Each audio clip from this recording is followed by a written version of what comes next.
என்னங்க இது முதல்ல குடும்பத்தோட வீட்டுக்கு வந்திருக்கோம். ஸ்வீட் காரம் குடுக்கறது தானே தமிழ் கலாச்சாரம். நாங்க தெலுங்கியா? ஸ்வீட் காரம் தானே, இதோ கொண்டு வரேன். இது ஸ்வீட், இது காரம்.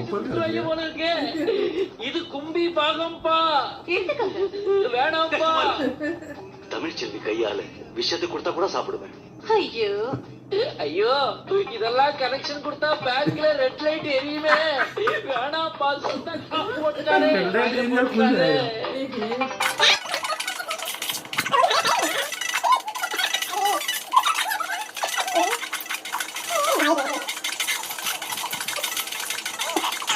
Washroom please.